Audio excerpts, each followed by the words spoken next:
Hello दोस्तों, स्वागत है आपका एक बार फिर हमारे ऑफिशियल स्टडी अड्डा चैनल में। हम लोग जैसे दोस्तों 31 अगस्त की फर्स्ट शिफ्ट दोस्तों सुबह सॉल्व किए थे, इतनी टाइम हम सेकंड शिफ्ट मैथ का सॉल्यूशन देखने वाले दोस्तों। तो हमारा पेपर भी ख़त्म हो गया और ये पेपर का दोस्तों लास्ट पेपर है, तो हम लास्ट सॉल्यूशन भी देखते हैं।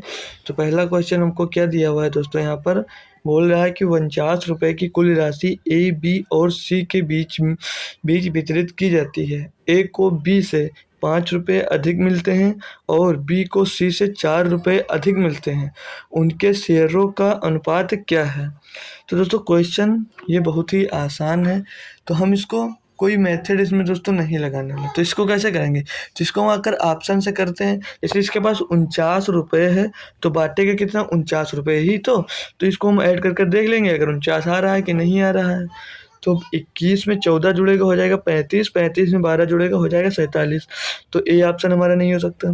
इसको देखेंगे 14 और 16 30, 30 में 12 जुड़ेगा हो जाएगा 42, तो ये भी 49 नहीं आ रहा है। इसे देख लेंगे 21 में 16 जुड़ेगा 37 और 37 में 14 जुड़ेगा तो 51, तो ये भी ऑप्शन नहीं होगा। तो इसका मतलब ऑप्शन डी ही होगा हमारा।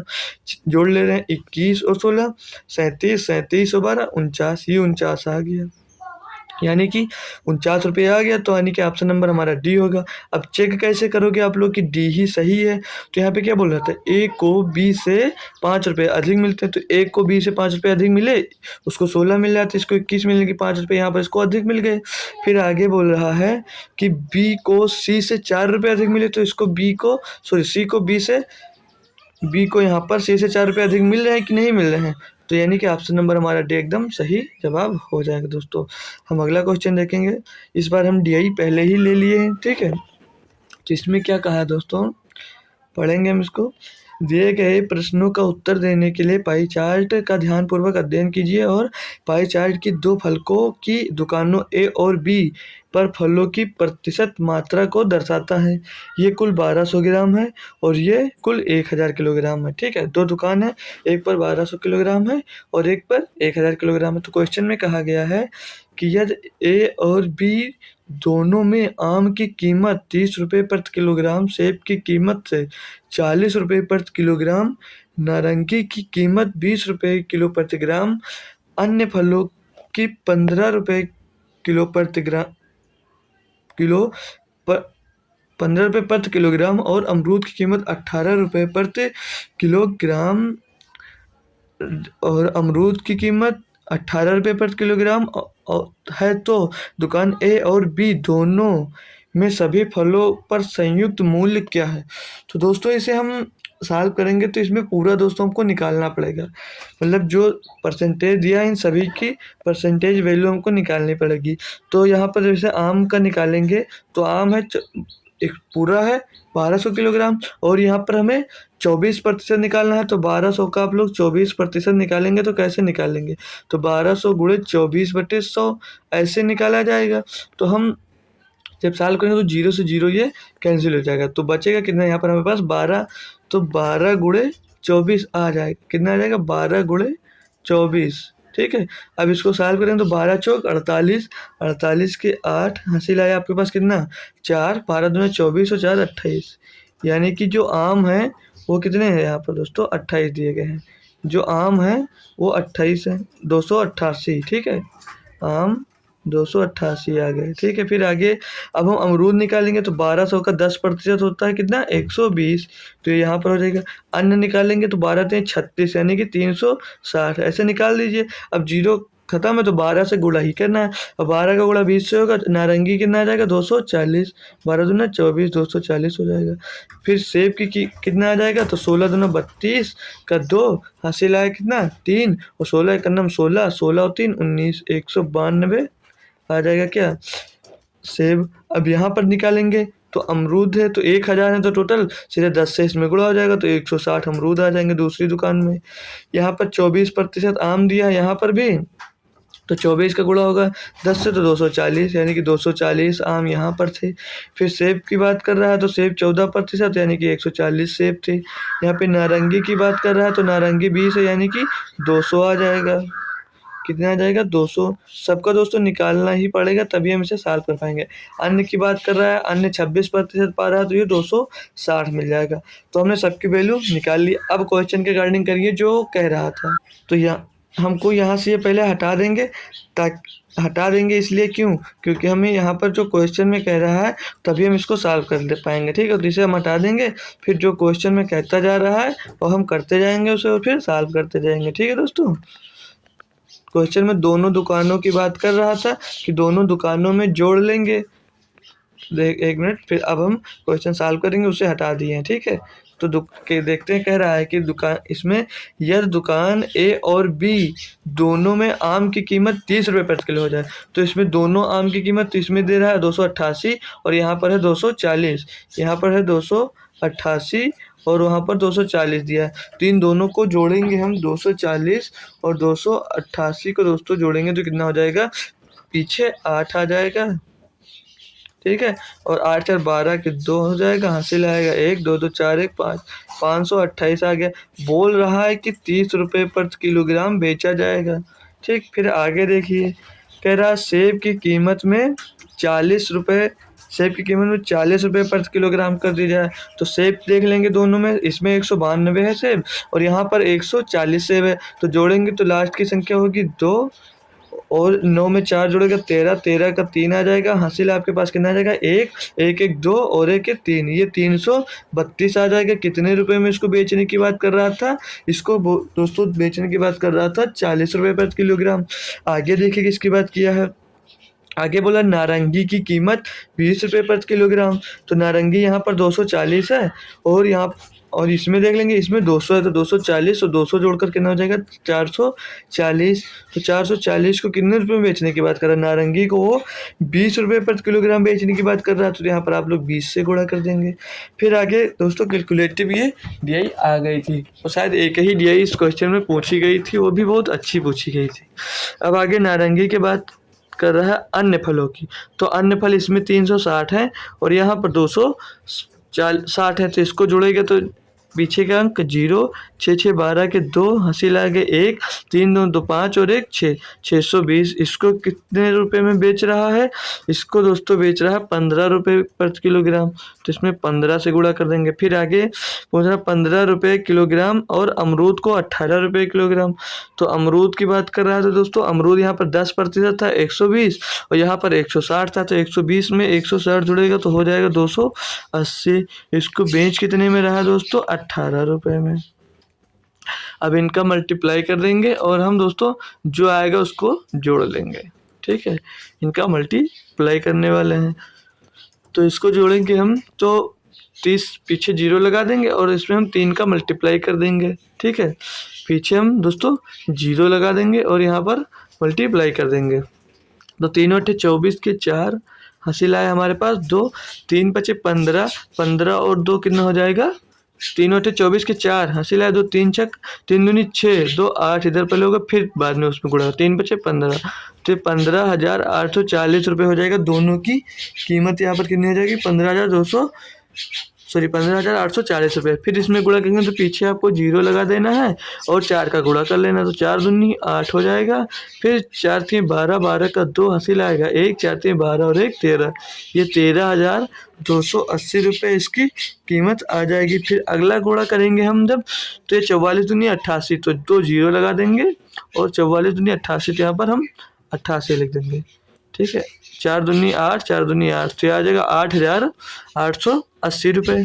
अगली कीमत देखेंगे तो यहाँ पर 0 आ जाएगा और 15 दूनी 30, 30 का 0, हासिल आपके पास 3, 15 छक्का 90 और 3 93, तो ये इसकी कीमत हो जाएगी 9,300 रुपये। इसका गुणा करेंगे तो 18 शून्य 0, 18 8 144, 44 का 4, हासिल आया 14, 18 दूना 36, 36 और 14 दोस्तों जोड़ेंगे तो कितना हो जाएगा 50, तो ये हो जाएगा 5,040। अब यहाँ पर हम टोटल जोड़ लेंगे और जो टोटल आएगा दोस्तों वो हमारा आंसर हो जाएगा।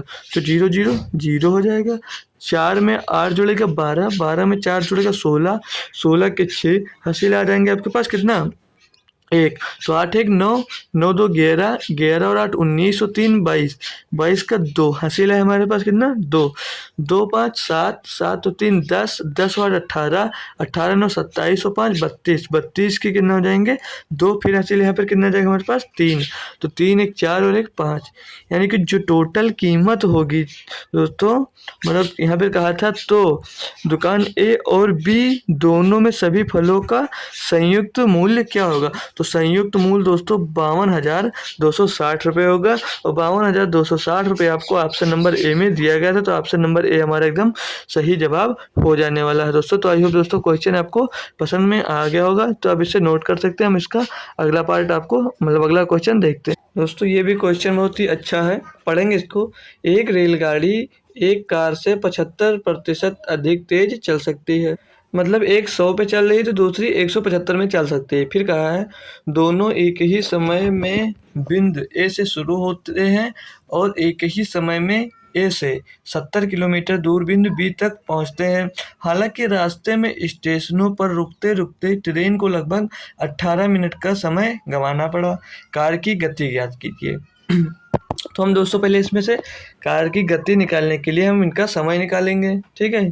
तो रेलगाड़ी और कार का रेशियो क्या हो जाएगा दोस्तों, तो कार अगर 100 से चल रही है तो ये चलेगी 175 से। कार अगर 100 से चल रही है तो जो रेलगाड़ी है वो कितनी स्पीड से चलेगी 175 से, ठीक 75% तेज चल सकती है। तो इनका कैलकुलेशन अगर मतलब सॉल्व कर लेंगे, इनको इजी कर लेंगे, तो 25 चौको 100, कार 4 की स्पीड चलेगी तो 25 सत्ते 175, ट्रेन कितनी स्पीड चलेगी 7 की स्पीड से, ठीक है। फिर आगे कहा है कि अधिक चल सकती है, दोनों एक ही समय में बिंदु ए से शुरू होते हैं और एक ही समय में ए 70 किलोमीटर दूर बिंदु बी तक पहुंचता है। तो समान दूरी चले, एक ही समय में चल रहे हैं, तो अगर स्पीड समान होती है तो टाइम क्या हो जाता है दोस्तों, अपोजिट हो जाता है, ठीक। टाइम क्या हो जाता है, अपोजिट हो जाता है। तो इनका 4:7 आ जाएगा, ठीक है, 4:7 आ जाएगा। फिर यहाँ पर कह रहा था हालांकि रास्ते में स्टेशनों पर रुकते रुकते ट्रेन का लगभग 18 मिनट का समय गंवाना पड़ता है। तो इनके बीच का डिफरेंस कितना है दोस्तों 3, और 3 बराबर यहाँ पे दे रखा है 18, मतलब वो 18 मिनट पहले पहुंच जाता है अभी, ये तो कह रहा है। तो यहाँ पर ये 3 बराबर 18, तो 1 बराबर कितना हो जाएगा दोस्तों, ये 1 बराबर हो जाएगा 6। और यहाँ पर हमें किसकी गति पूछी थी, कार की गति पूछी थी। तो 1 बराबर 6, तो 7 बराबर कितना हो जाएगा दोस्तों, 7 छंग 42, ठीक है। अब हम इसको कैलकुलेट करेंगे जब, तो 7 बराबर 42 हो गया। तो हमें यहाँ पर क्या मिल गई, कार की गति मिल गई, ठीक है। तो हमें और कार की गति इतनी है निकालना था, गति तो चाल बराबर होता दूरी बटे समय, तो 70 किलोमीटर कितना समय ए से 70 किलोमीटर बिंदु दूर है, तो दूर है, तो यहाँ पर 70/42 और गुणे में 100। इसको हम जब सॉल्व करेंगे दोस्तों 100 नहीं करेंगे, क्योंकि हमें यहाँ पर किलोमीटर प्रति घंटा में निकालना है, ठीक है दोस्तों। तो यहाँ पर हम सिर्फ 60 से मल्टीप्लाई कर देंगे, क्यों, क्योंकि मिनट में दिया हुआ था, ठीक है। अब इसको सॉल्व करेंगे हम, तो 7 दाम 70 और 7 छंग 42, 6 दाम 60, तो 10 गुणे 10, 10 गुणे 10 तो कितना हो जाएगा यहाँ पर ये 100 किलोमीटर।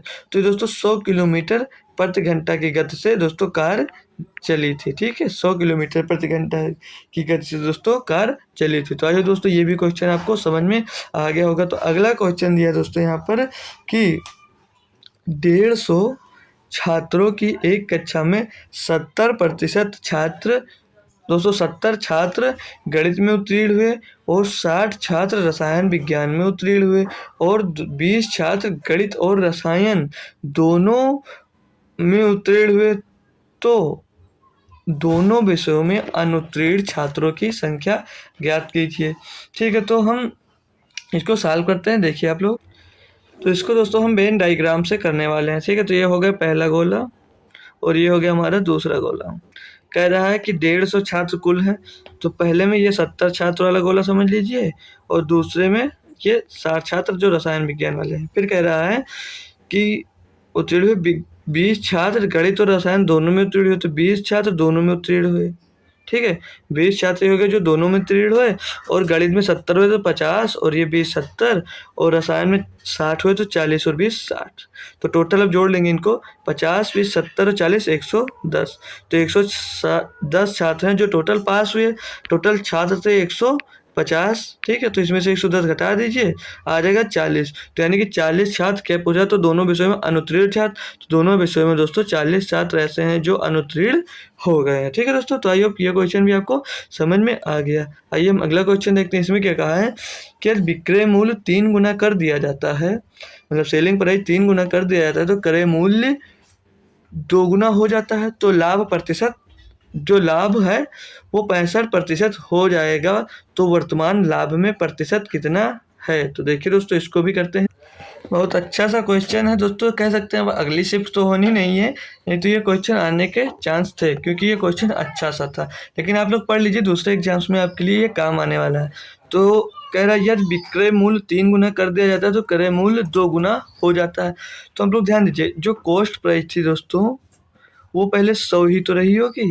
कॉस्ट प्राइस जो थी वो पहले 100 ही तो रही होगी। तो सेलिंग प्राइस हमें निकालने की बात कह रहा है, ठीक है। सेलिंग प्राइस, तो पहले हम ध्यान दीजिए, वो कह रहा है कि विक्रय मूल्य 3 गुना कर दिया जाता है, तो यहाँ पर और क्रय मूल्य 2 गुना हो जाता है। जब सेलिंग प्राइस उसकी 3 गुना हो जाती है तो विक्रय मूल्य कितनी हो जाती है, 2 गुनी। तो यानी कि क्रय कास्ट प्राइस कितनी हो जाएगी, 200।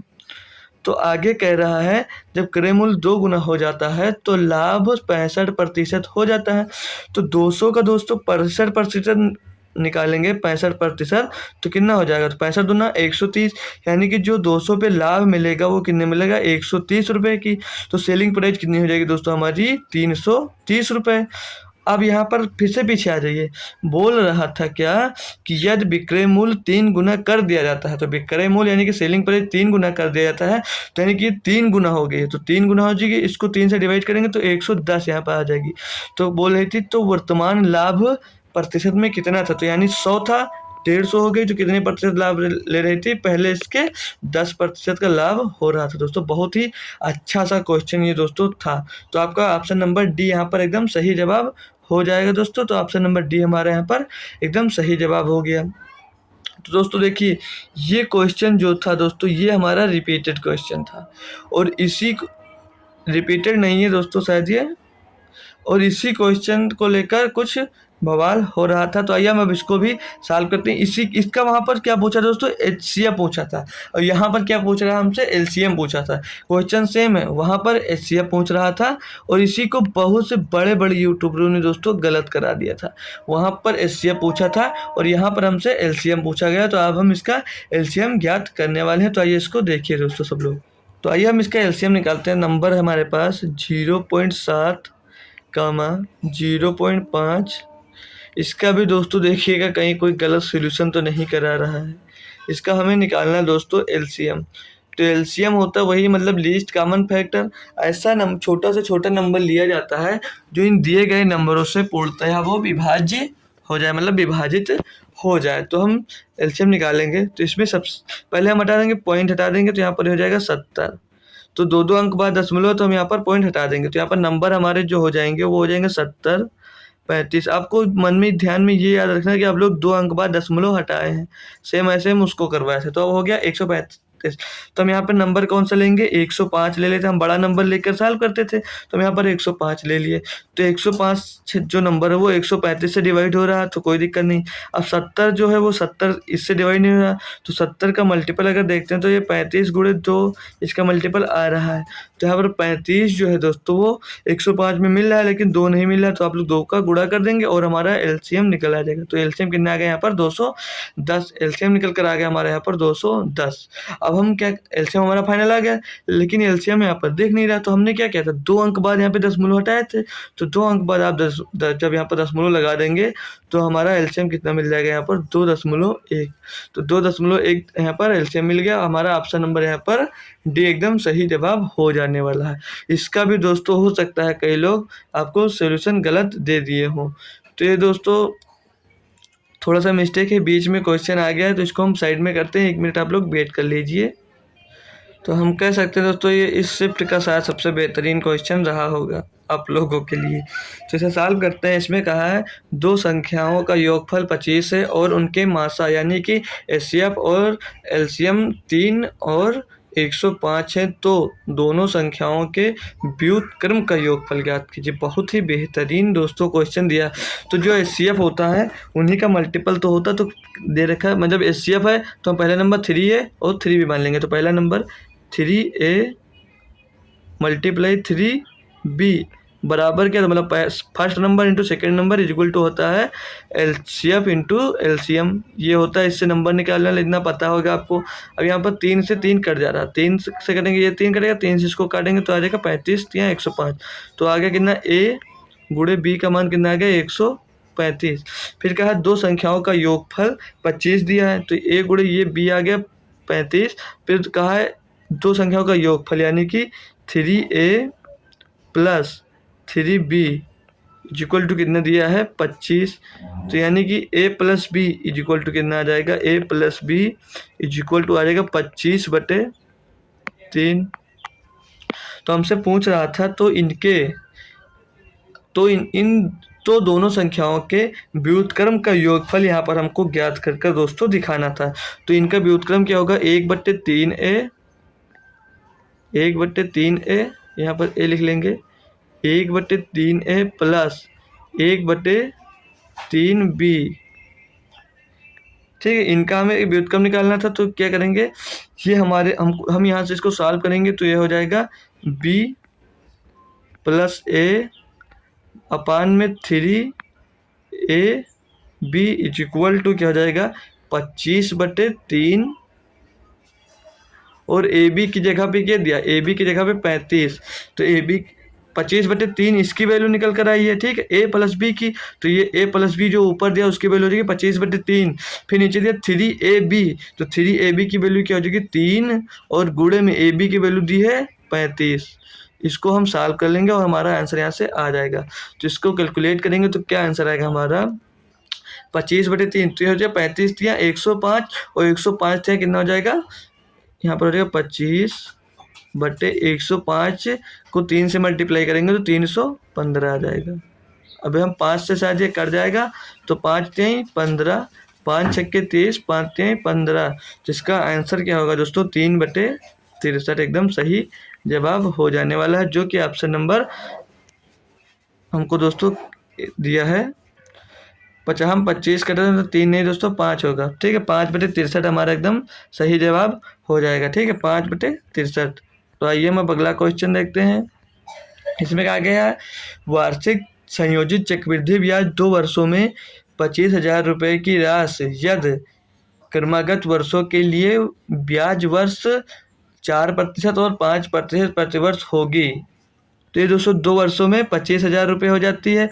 तो हम अपनी मूलधन राशि पहले अगर मान लेते हैं x, ठीक है, तो x मल्टीप्लाई 4% ज़्यादा ले रहा था तो x गुणे होगा। ठीक है, x गुणे 104% होगा, बटे में आ जाएगा कितना आपके 100।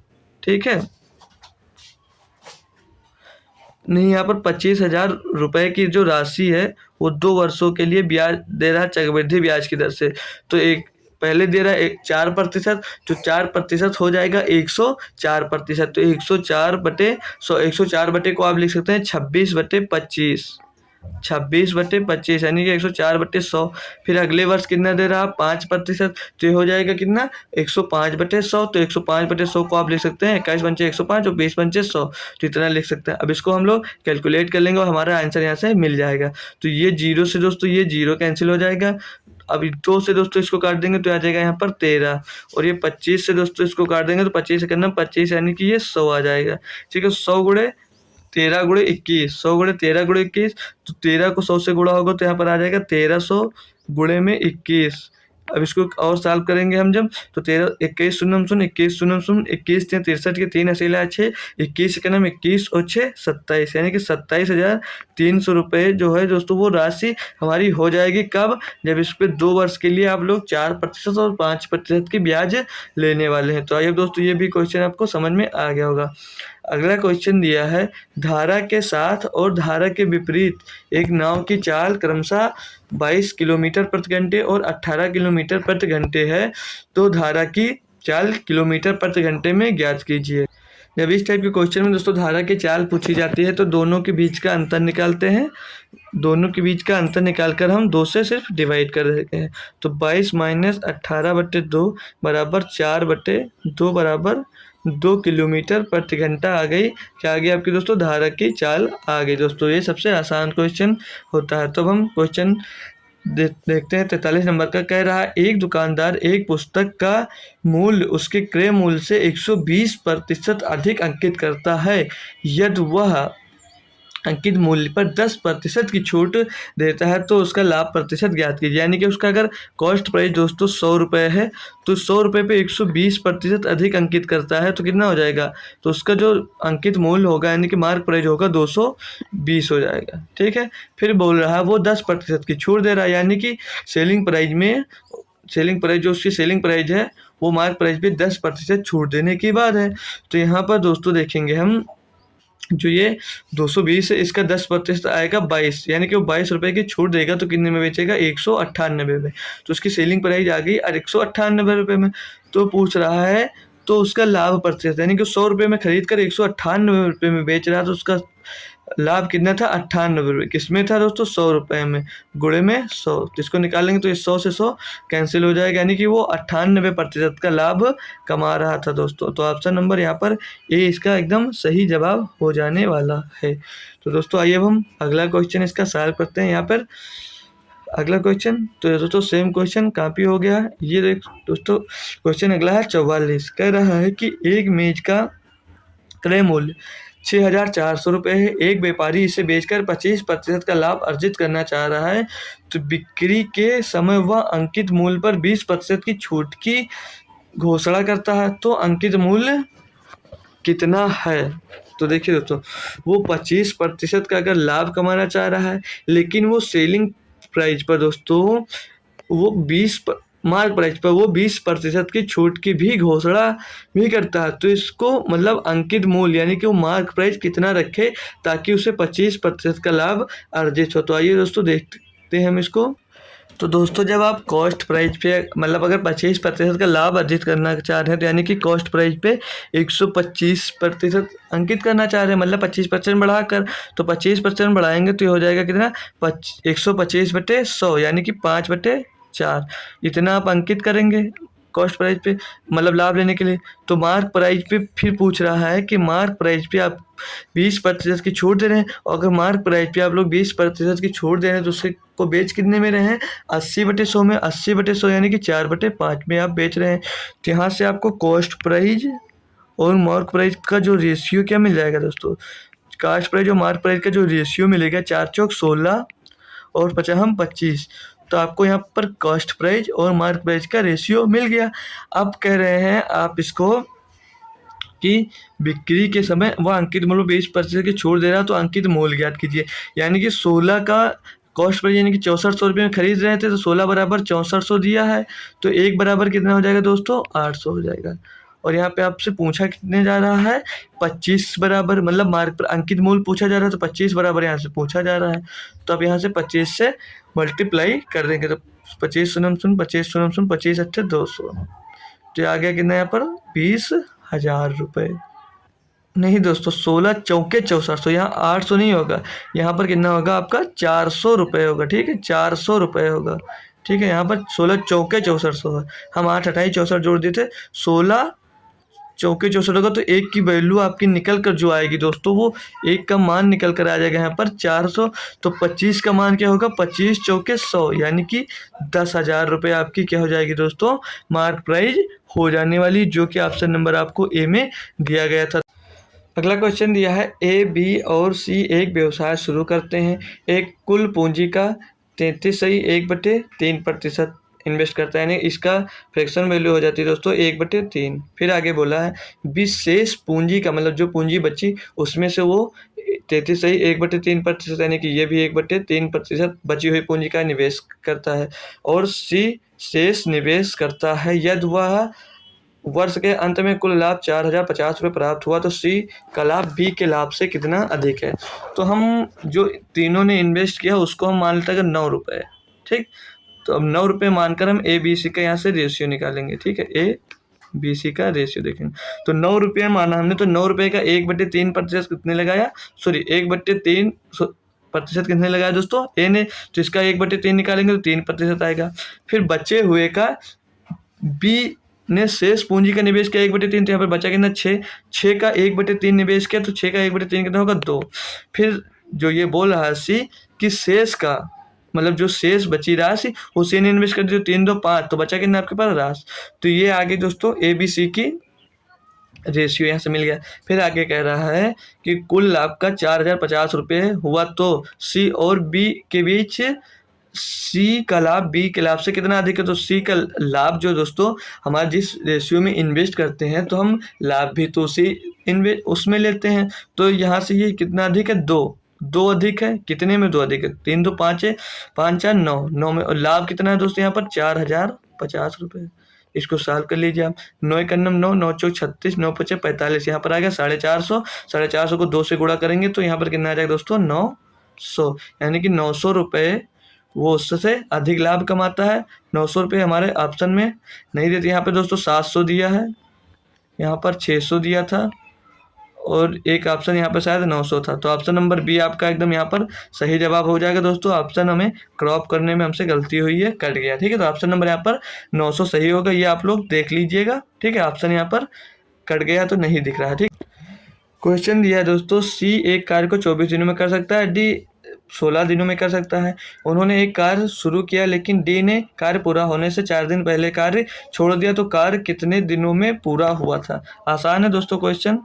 तो सी कार्य कितना करता है एक दिन में 24, डी एक दिन में कार्य कितना करता है 16। इन दोनों का एलसीएम कितना होगा, तो 24, इसमें 8 गुणे 2, 8 उसमें मिल जाए, 2 नहीं मिले तो हो जाएगा इसका 48। एलसीएम 48 हो जाएगा। तो ये एक दिन में कितना कार्य किया 2, ये एक दिन में कितना कार्य किया 3। अब बोल रहा है डी कार्य पूर्ण होने से 4 दिन पहले चला गया, तो एक दिन में वो कार्य कितना कर रहा था 3, कितने दिन पहले चला गया 4, तो बराबर 3 चौक 12, यानी कि वो 12 कार्य करने से पहले भाग गया। तो इसमें हम 12 कार्य जोड़ देंगे तो कितना हो जाएगा ये 60। ये यूनिक विधि है दोस्तों जो आप कर सकते हैं। अब ये टोटल दोनों कितने दिन में काम कर, दोनों एक दिन में कितना काम करते थे 5, तो अब इसको आप 5 से डिवाइड कर दीजिए, तो 5 बराबर हम 60, यानी कि वो दोनों मिलकर उस काम को मतलब पूरा कार्य करने में उनको 12 दिन लगने वाला है दोस्तों, ठीक है। आई होप दोस्तों समझ में। ये क्यों निकाले और क्यों जोड़े, इसमें इसलिए जोड़ दिए, वो 4 दिन पहले चला जा रहा था तो वो 12 काम छोड़कर जा रहा था, तो 12 काम और जोड़ दिए और एक साथ उनसे हम काम करवा लिए, ठीक है। आइए अगला क्वेश्चन देखते हैं। इसमें कह रहा है 110 संतरे बेचने के बाद एक दुकानदार दावा करता है कि वह 22 संतरे के विक्रय मूल्य के बराबर लाभ कमाता है, तो दुकानदार का लाभ प्रतिशत कितना है। तो हमने सीखा दोस्तों, जो एक की कॉस्ट मतलब जो एक वस्तु की सेलिंग प्राइस होगी, मतलब हमने मान लिया एक वस्तु की सेलिंग प्राइस दोस्तों 1 रुपये मान लिया, तो 110 बेच रहा है, तो 110 का सेलिंग प्राइस कितनी होगी दोस्तों, 110 की सेलिंग प्राइस हो जाएगी 110 रुपये। बोला 22 संतरे के विक्रय मूल्य के बराबर लाभ होता है, यानी कि उसको यहाँ पर 22 रुपये का प्रॉफिट हो रहा है, ठीक है। तो इसमें घटा देंगे और हमारी कॉस्ट प्राइस यहाँ से आ जाएगी। तो 22 रुपये का जब प्रॉफिट हो रहा है 110 में, तो उसकी कॉस्ट प्राइस होगी कितनी 88। तो पूछ रहा तो दुकानदार को लाभ प्रतिशत बताइए, तो लाभ कितना हो रहा है उसको दोस्तों 22 का, किस में हो रहा है 88 में, गुणे में आप लोग 100 कर दीजिए, आंसर आपका आ जाने वाला है, ठीक है। तो 22 एकनम 22, 22 चौक 88, 4 एकनम 4, 4 25 100, यानी कि दुकानदार को दोस्तों 25% का लाभ हो रहा है, 25% का लाभ हो रहा है। ऑप्शन नंबर आपको सी में दिया गया। तो आइए दोस्तों ये भी क्वेश्चन आपको समझ में आ गया होगा। अगला क्वेश्चन दिया, एक कार्य को 3 पुरुष 16 दिनों में पूरा किया, एक कार्य को 3 पुरुषों द्वारा 16 दिनों में पूरा किया जा सकता है, उसी कार्य को 6 महिलाओं द्वारा 16 दिनों में पूरा किया जा सकता है। यदि 12 पुरुष और 8 महिलाएं एक साथ काम करते हैं तो उन्होंने कार्य को कितने दिनों में पूरा किया। तो देख क्या दिया हमको, 3 पुरुष यानी कि 3 मेन एक कार्य को 16 दिनों में कर सकते हैं, और उसी कार्य को 6 महिलाएं यानी कि 6 फीमेल 16 दिनों में कर सकते हैं। तो दोस्तों कैलकुलेशन इसमें आसान हो गई, ठीक है। तो हम इसको सॉल्व जब करेंगे तो ये 16 से 16 कैंसिल हो जाएगा, तो 3 मेन बराबर 6 फीमेल आ जाएंगे, यानी कि एक मेल बराबर 2 फीमेल मिल गई। ठीक है, तो क्या कहा है कि 12 पुरुष और 8 महिलाएं सेम काम को कितने दिनों में करेंगी, मतलब एक साथ काम करते हैं तो उन्होंने कार्य को कितने दिनों में पूरा किया। तो क्या था पहले, 3 मेन 16 दिनों में करते थे। तो कह रहा है कि 12 पुरुष यानी कि 12 मेन और 8 महिलाएं 8 फीमेल कितने दिनों में उसे पूरा करेंगी, यानी कि दिन निकालना। अब हमने देख लिया कि एक मेल बराबर 2 फीमेल दिया है, तो आप चाहो इसे फीमेल बना लो, आप चाहो इसको मेल में बना लीजिए। तो हम इसको अगर फीमेल में अगर कन्वर्ट कर लेते हैं तो एक मेल बराबर 2 फीमेल, तो 3 बराबर 6 फीमेल हो जाएगा, यानी कि 6 फीमेल इसको 16 दिनों में करते हैं बराबर। तो 12 मेन बराबर कितना हो जाएगा 24, और 24 और 8 कितना हो जाएगा यहाँ पर ये 32, क्या हो जाएगा 32 फीमेल हो जाएंगी, तो 32 गुणे डी। तो डी बराबर निकालेंगे तो 16 छक्का दोस्तों हो जाएगा 96, और 96 बटे में आ जाएगा 32। तो डी बराबर कितना आ जाएगा यहाँ पर 32 एकम 32, 32 तियां 96, यानी कि 3 दिनों में इसको पूरा करेंगे, जो आपको ऑप्शन नंबर सी में एकदम दिया गया था। तो ऑप्शन नंबर सी इसका एकदम सही जवाब होगा। आइए हम 49 नंबर क्वेश्चन देखते हैं दोस्तों, इतना बड़ा सा दिया हुआ है।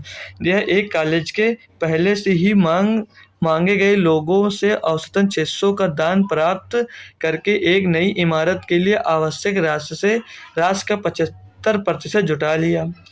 पहले से ही दान मांगे गए लोग उन 60% लोगों का प्रतिनिधित्व करते हैं जिनसे कॉलेज में दान मांग सकता है। यदि कॉलेज की नई इमारत के लिए ठीक आवश्यक राशि जुटानी है तो शेष लोगों से मांगा जाने वाला औसत दान क्या होगा दोस्तों। अच्छा सा क्वेश्चन है एवरेज का, सेम इतना ही बड़ा दोस्तों, लगभग एक क्वेश्चन आया था परसेंटेज का, तो हमने उसको भी लगभग 1 मिनट में सॉल्व कर लिया था। तो इसको भी हम बहुत ही आसानी से दोस्तों सॉल्व कर लेंगे, बहुत ही कम समय में। ठीक, तो कह रहा है कि अब यहाँ तक छोड़ दीजिए आप, उसको हम बाद में देखेंगे। पहले से ही दान मांगे गए लोग उन 60% लोगों का प्रतिनिधित्व करते हैं। ठीक है, तो हम जैसे हमारे पास टोटल कितने कॉलेज में लोग थे 100%, 100 लोग थे, 100 में से हम 60% से ले लिए, यानी कि 60 लोगों से हमने चंदा ले लिया। और कह रहा है औसतन लोगों से 600 रुपये चंदा लिया, यानी कि एक व्यक्ति से उसने कितना लिया 600 रुपये चंदा ले लिया। तो ये कितना हो जाएगा दोस्तों 36, यानी कि वो 36,000 रुपये का चंदा इकट्ठा कर चुका। आगे कह रहा है कि का दान प्राप्त कर एक नई इमारत के लिए आवश्यक राशि का 75% उन्होंने प्राप्त कर लिया, यानी कि 75% राशि उसने प्राप्त कर ली। उनको 100% राशि पाने के लिए कह रहा है कि कॉलेज की नई इमारत के लिए ठीक आवश्यक राशि ही जुटानी है, तो शेष लोगों से मांगा जाने वाला दान क्या है। मतलब इस शेष राशि उससे कितनी की आवश्यकता है, तो 75% ले चुका है, तो 25% और उसे चाहिए। तो ये 75% की वैल्यू दी गई है, तो हमें 25% की वैल्यू और इसमें से निकाल लेना है। ठीक है, तो हम क्या करेंगे अब 36,000 बट्टे में 75 गुणे में 25, यानी कि 1/3 निकालना था। तो 25 एकम 25, 25 या 75, ये हो जाएगा कितना 12,000।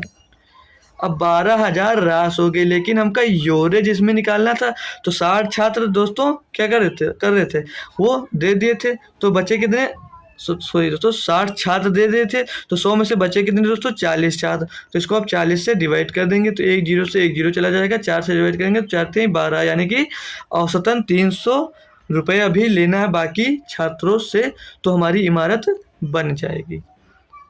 अगला क्वेश्चन है 25% वर्ष की साधारण ब्याज दर पर एक राशि कितने समय में 3 गुनी हो जाएगी, बताइए। इतना आसान क्वेश्चन है।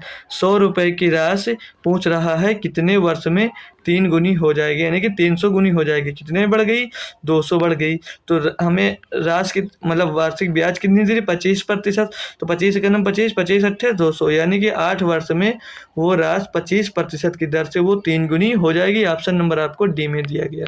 सेम क्वेश्चन आया था, उसमें परसेंटेज पूछा था, तो इसको 8 से डिवाइड कर दिए थे, वर्ष दिया था वहाँ पर, और यहाँ पर हमें प्रतिशत दिया है। तो ये भी क्वेश्चन आपको समझ में आ गया होगा। अगला क्वेश्चन दिया है 2 संख्याओं का अनुपात 1:2 है। यदि दोनों संख्याओं में 21 जोड़ा जाता है तो अनुपात 5:7 हो जाता है। इन संख्याओं को ज्ञात कीजिए, बताइए। इतना आसान क्वेश्चन है। ठीक है, तो इसको सॉल्व करेंगे तो पहला इनके रेशियो कितना था 1:2, ₹21 जोड़ा तो कितना रेशियो हो गया इनका 5:7। तो इनका दोस्तों डिफरेंस सेम नहीं है, तो इनके बीच का अंतर कितना है 2 और इनके बीच का अंतर कितना 1। तो इसका गुणा यहाँ पर कर दीजिए और इसका गुणा ऊपर कर दीजिए। तो इनका रेशियो क्या है 2 दूनी 2 एक नम 2 और 2 दूनी 4 आ जाएगा और यहाँ पर इनका रेशियो हो जाएगा 5 एक नम 5 ही और 7 एक नम 7 ही होगा। तो इनके बीच का डिफरेंस कितना है 3, यहाँ पर भी डिफरेंस कितना है 3, तो 3:3 का डिफरेंस आ गया। दोनों में जोड़ कितने रहते हैं 21, 1 बराबर 3 बराबर 21, तो 1 बराबर कितना आ जाएगा 7। तो पूछ रहा है इन संख्याओं का औसत याद कीजिए 21 जोड़ने के बाद।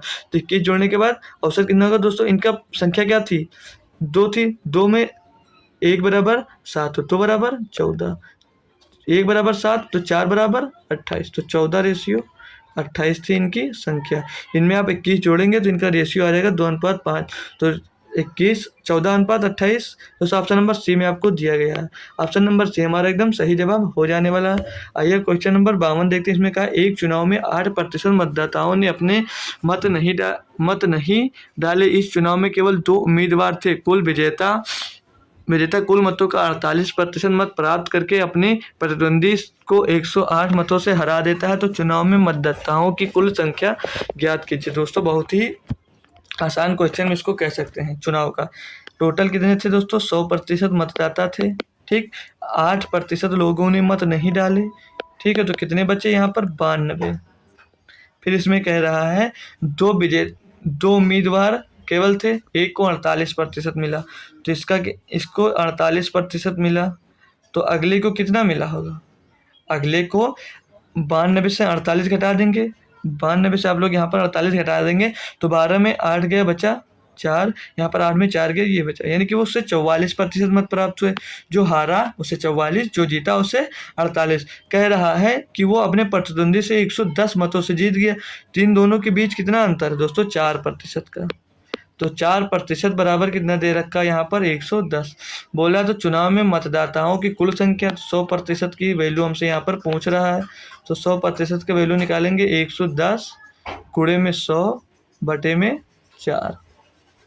तो इसको हम जब साल करेंगे 4 एक नम 4, 4 25 100। अब 25 से इसको गुणा कर देंगे 25 शून्य 25 एक नम 25 के 5 अस्सी लाए 2 25 एक नम 25 2 27, यानी कि मतदाता सूची में जो मतदाता थे वो 2750 थे। तो ऑप्शन नंबर डी आपका सही है। इतना आसान क्वेश्चन था। यहाँ पर देखते हैं दिया 53 नंबर क्वेश्चन। एक सारणीकार एक परीक्षा के 100 छात्रों के औसत अंकों की गणना करते समय गलती से 8.6 के बजाय 6.8 निविष्ट यानी कि इंटरी कर देता है तो और औसत 5.8 के रूप में प्राप्त करता है, तो उन छात्रों का वास्तविक औसत क्या था। देखिए 100 छात्रों के औसतों की गणना करते हुए वो गलती से कितना 8.6 की बजाय 6.8 निविष्ट कर देता है। तो हम कैसे सॉल्व कर सकते हैं इसको देखिए, ठीक है। तो इतने के बजाय उसने लिख दिया, लेकिन औसत उसका कितना था 5.8। तो 100 छात्रों का औसत कितना है 5.8। इसका गुणा करेंगे तो 1 पॉइंट से ये 1 0 कैंसिल हो जाएगा। 58 का गुणा 10 से होगा तो हो जाएगा 580। तो उसने 8.6 के बजाय 6.8 लिख दिया। तो हम इसमें दोस्तों 8.6 क्या करेंगे जोड़ देंगे और 6.8 घटा देंगे, 6.8 घटा देंगे। 8.6 की जगह पे ही तो उसने 6.8 लिख दिया और इसको फिर 100 से हम भाग कर देंगे, फिर से हमारा औसत मिल जाएगा। तो 580 में देखते हैं तो हम क्या देख रहे हैं, ये 8.6 में जब हम 6.8 घटाएंगे तो कितना बचेगा, 16 से 8 गया तो कितना बचा 8 पॉइंट लगाएंगे। यहाँ पर 7 में से 1 गया तो 1.8 हम यहाँ पर जोड़ रहे हैं। तो 1.8 यहाँ पर जुड़ेगा तो कितना हो जाएगा दोस्तों 580 में तो हो जाएगा ये 581.8 और 100 से इसको हमें डिवाइड भी करना था तो 2 अंक पहले और दशमलव लग जाएगा तो कितना आ जाएगा औसत इसका 5.818। यहाँ पे क्या मिस्टेक हो रहा है दोस्तों, एक बार फिर से हम चेक कर ले रहे हैं। यहाँ पर जोड़ वो दोस्तों लिख रहा है कि गलती से 8.6 के बजाय 6.8 लिख देता है, ठीक है। तो हम इसमें घटाएंगे तो यहाँ पर बचा 7, ठीक है। तो यहाँ पर आना चाहिए 5.818। हाँ ऑप्शन नंबर आपको ए में दे रखा है, कितना देखा 5.818 इसका आंसर सही जवाब दे रखा है। तो ऑप्शन नंबर हमारा ए इसमें सही जवाब हो जाएगा दोस्तों। आइए हम अगला क्वेश्चन देखते हैं। इसमें दिया है एक किराने वाले को 48 रुपये पर किलो और 28 रुपये पर किलो की दर से चीनी को किस अनुपात में मिलाना जाना चाहिए ताकि 40 रुपये पर किलोग्राम का मिश्रण बना सके। दोस्तों ये एलिगेशन का क्वेश्चन है। एक है 48 रुपये और एक है 28 रुपये, किस अनुपात में मिलाया कि इसको 40 रुपये में बेच सके। तो 40 अनुपात 40 माइनस 28 तो बचा 12, और इसका 48 माइनस 40 तो बचा कितना 8। कैलकुलेट करेंगे, 4 3 12, 4 दूनी 8, 3:2 में अगर वो मिलाए तो दोस्तों इसको 40 रुपये पर किलोग्राम का एक मिश्रण बना सकता है। ठीक है, तो कितना हो जाएगा, पूछ के रहा था किसका किसका अनुपात पूछ रहा था, यहाँ पर पूछ रहा था कितने अनुपात में मिलाया तो इसे 40 रुपये में बेच सके। 3:2 यानी कि 2:3 में अगर इसको मिलाता है दोस्तों तो ये कितने रुपये में बेच सकता है, इसको 40 रुपये में आसानी से उसको बेच सकता है। तो ऑप्शन नंबर सी इसमें सही जवाब हुआ। दोस्तों अगला क्वेश्चन देखेंगे। एक लड़का सांड जाल में 10 किलोमीटर प्रति घंटे की चाल से तैर सकता है।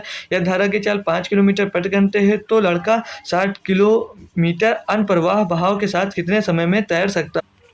दोस्तों दूरी कितनी है, 60 किलोमीटर। ठीक, फिर एक लड़का सांड जाल में 10 किलोमीटर तैर सकता है, धारा की चाल 5 किलोमीटर, तो ये ऐड हो जाएगी 10 5 15, 10 5 15, इसको साल के 15 चौको 60, यानी कि वो 4 घंटे में दोस्तों वो 60 किलोमीटर अनप्रवाह बहाव के साथ तैर सकता है 4 घंटे में। ठीक है, तो ऑप्शन नंबर इसका डी एकदम सही जवाब होगा। इतना आसान क्वेश्चन दिया था।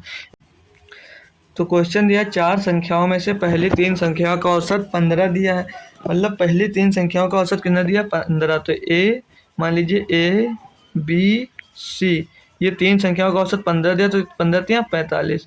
फिर कह रहा है कि और अंतिम 3 संख्याओं का औसत, तो अंतिम 3 संख्या क्या हो जाएंगे, B plus C plus D, इनका औसत यहाँ पर दिया है 16, तो 16 या 48 हो जाएगा।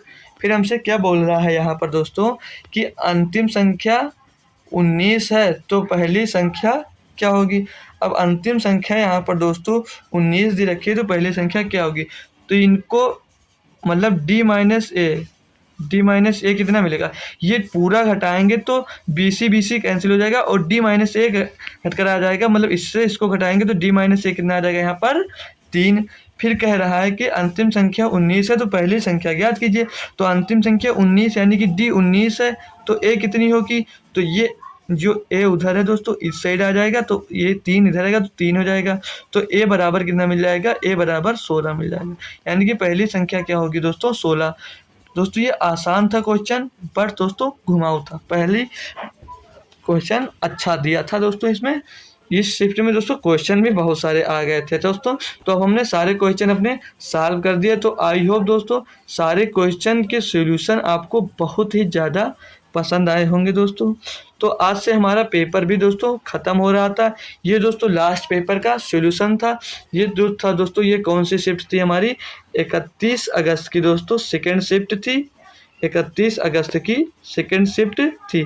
तो अब हमारी सारी शिफ्ट दोस्तों सॉल्व हो गई हैं। अब हम दोस्तों क्या करेंगे, अब हमारा दोस्तों पेपर होने वाला है कौन सा, 31 अगस्त के सेकेंड से। अब हमारा पेपर दोस्तों होने वाला एसएससी एमटीएस का। तो अब हम दोस्तों अगला जो हमारा लेक्चर्स आएंगे दोस्तों वो आपको 1 अक्टूबर से मिलेंगे। 1 अक्टूबर से आपको 1 अक्टूबर 2024 से आपको एसएससी एमटीएस के जो प्रीवियस ईयर 2023 में पेपर कराए गए हैं, मतलब जितने भी दोस्तों सेट हैं उनको आपको प्रत्येक दिन एक सेट का सॉल्यूशन हम दोस्तों कराएंगे। प्रत्येक दिन एक सेट का हम सॉल्यूशन देंगे दोस्तों। एक सेट का सॉल्यूशन आपको यही चैनल पे दोस्तों मिलेगा, जिससे आप लोग सॉल्व कर पेपर में अच्छा मैथ्स में अच्छा स्कोर कर सकते हैं। जो दोस्तों सेट है इसमें सिर्फ आपको मैथ का सॉल्यूशन मिलने वाला है। तो हम 2023 के जितने सेट कराए गए हैं दोस्तों उनका हम सॉल्यूशन देंगे। किस कौन से पेपर का, एसएससी एमटीएस का, एसएससी एमटीएस का दोस्तों। तो जो भी दोस्त आपका एसएससी एमटीएस की तैयारी कर रहा है या आप भी अगर एसएससी एमटीएस की तैयारी कर रहे हैं तो उसके लिए आप हमसे यहाँ पर दोस्तों जुड़ सकते हैं, आपका उससे फ़ायदा ही होने वाला है। और हमने आपको मैं आपको डेली बताता हूँ। अगर आपके पास कोई भी दिक्कत है मैथ से रिलेटेड तो आप हमको इस नंबर पे आप हमको व्हाट्सएप कर आप उस डाउट को पूछ सकते हैं। हम यहाँ से आपकी पूरी हेल्प दोस्तों ज़रूर करेंगे, ठीक है। जो भी क्वेश्चन पूछेंगे आपको दोस्तों पेज पर हम सॉल्व कर यहाँ पर हम ज़रूर देंगे। तो आप हमको इस नंबर पे व्हाट्सएप कर सकते हैं, आपका सिर्फ मैथ का जो भी डाउट्स होगा। तो दोस्तों ऐसे हमें हमारे साथ जुड़े रहने के लिए आपका धन्यवाद। और अगर आप दोस्त पहली बार हमारे चैनल पर आए हैं दोस्तों तो आप हमारे चैनल को एक बार सब्सक्राइब ज़रूर कर लीजिए, ताकि हम जो भी न्यू पेपर का सॉल्यूशन कराएं, एनालिसिस कराएं मैथ सब्जेक्ट का, तो आपके पास सबसे पहले पहुंच सके। तो थैंक यू सो मच ऐसे ही जुड़े रहने के लिए।